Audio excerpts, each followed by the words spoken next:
At about time, ladies and gentlemen, I invite this personality that combines philosophical sagacity and political survey.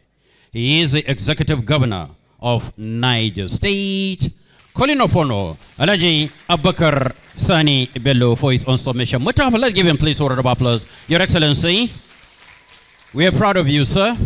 We cherish you, we respect you, sir. Thank you. With regards to the situation between our headsmen, our communities, our farmers, and all security matters, we have gotten to a point where we are all disturbed. There can never be peace if there is injustice. And if you listen carefully to General Dambazo's submission, it mentioned injustice. Injustice for the headsmen. When a particular sect is being looked as second-class citizen and has no access to government palliatives or is not even recognized, then there's a problem. We must address the issue of drugs.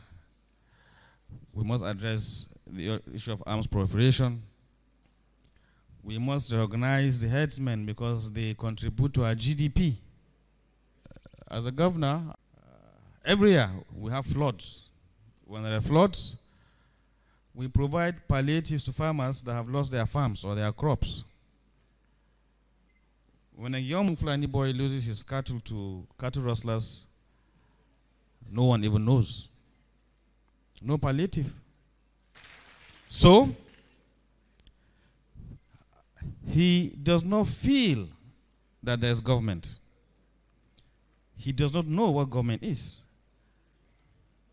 The bad Fulanis, because you have the good ones and the bad. Unfortunately, the bad ones are less than 1%. And in every tribe, you have the good, the bad, and the ugly. So he wakes up in the morning without his cattle. He's hungry. Like General Dambazo said, he has no Western or Islamic education. He cannot farm because that's not his culture. And bandits tell him, take AK-47 and follow us, otherwise you die of hunger. 9 out of 10 will follow. And that, I found out, is the means or ways bandits are being recruited. We have close to 21 grazing reserves. We have one, the Bobi Grazing Reserve, with about 30,000 hectares. We have provided land for investors. We have provided pasture. We have provided dams. We have provided schools. We have provided veterinary services. And the Fulanis are happy to stay there. In fact, they are tired moving around. They also want to stay in one place.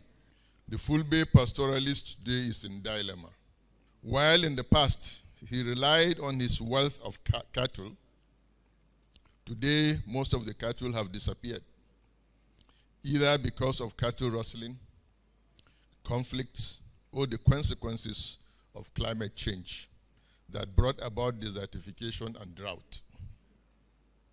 The Fulbe pastoralist group in Nigeria has remained in this forest, but this time in hiding because of the new criminal trade of banditry and kidnapping for ransom, which many of its youth are involved. The Fulbe pastoralist was known to be humble, kind, gentle, disciplined, honest, and selfless.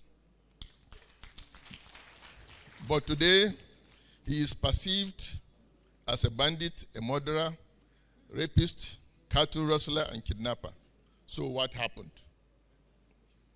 I believe this one-day National Security Summit with the theme, and I quote, exploring the contemporary challenges facing pastoralism and Fulbe with a view to proffering workable solution in curbing insecurity across the nation, unquote, co-organized by the Fulbe umbrella organization of cattle breeders MACBAN and the Northern Consensus Movement, is an attempt to interrogate the predicaments of the Fulbe pastoralists in relation to the insecurity in Nigeria.